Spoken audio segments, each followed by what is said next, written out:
สวัสดีทุกคนเนาะมื้อนี้สมพันธ์จะมาสอนเนาะในการที่ว่าตั้งรูปเนาะในโทรศัพท์มือถือนะมันเป็นรูปเคลื่อนไหวแบบนี้เลยนะสมพันธ์จะพาทุกคนเนาะไปตั้งเนาะว่าเราจะตั้งในไสแต่ก่อนอื่นให้ทุกคนไปโหลดแอป TikTok ก่อนเด้อมันเป็นแอป TikTok แอปนี้เลยนะแอปนี้เลยเนาะให้ทุกคนไปโหลดตัวนี้เลยเนาะและก็ทุกคนสามารถเข้าใน TikTok เลยในการตั้งเดี๋ยวสมพันธ์จะพาทุกคนเนาะเข้าไปใน TikTok ก่อนอื่นสมพันธ์ก็ขอออกจากตัวนี้ก่อนเนาะออกแล้วสมพันธ์ก็จะปัดตัวนี้ก่อนแล้วเราก็จะเข้าใน TikTok เลยเนาะเราจะเข้าไปนำกันเลยอันนี้เลยเนาะนี่เลยนะเราเข้าไปนี่เลยเป็นหน้าสุดท้ายของปฏิทินปีช้ำมาเกือบทั้งปีความรักไม่ค่อยเราจะเข้าในนี่เลยเนาะในบอลแว่นขยายนี่เลยเนาะเข้าปึ๊บเนาะเข้าปึ๊บแล้วเขียนเขียน wallpaper เนาะ wallpaper นะสีเขียนปึ๊บเนาะมันก็จะออกแบบนี้เลยลายๆแบบนี้เลยนะมันออกลายๆแบบนี้เลยเราก็สามารถเลือกได้เลยเนาะเราสามารถแค่เลือกรูปภาพใดก็ได้เนาะอิงตามความต้องการนะอันนี้เลยแบบนี้เลยนะ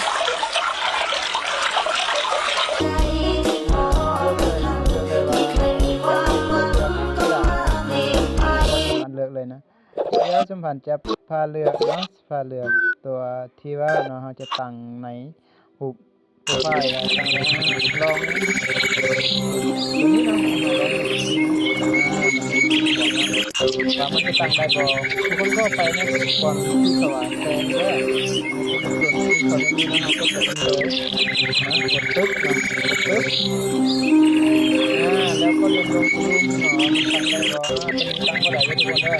พอตั้งบ่ได้ก็ปัดขึ้นเลยหาตัวที่ตั้งได้เนาะหาที่ตั้งได้มันจะเหลือก่อนเป็นตั้งได้บ่กดคือเก่าเนาะแล้วเรือนเนาะยังบ่ได้คือเก่าเด้อทุกคนเด้อมันต้องมีตัวตั้งหูโปรไฟล์มันจะเปลี่ยนเองเนาะอันนี้คือยังบ่ทันได้เด้อทุกคนเด้อต้องเลื่อนเนาะเลื่อนไปเรื่อยๆนะไปเรื่อยๆเลยมันจะตั้งได้ตั้งค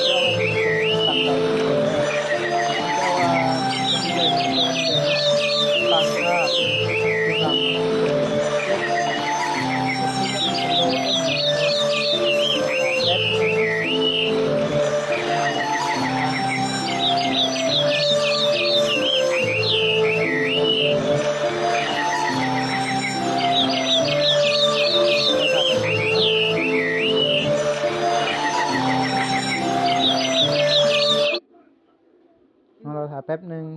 ทุกคนเราถ่ายก่อนแป๊บหนึ่งเนาะ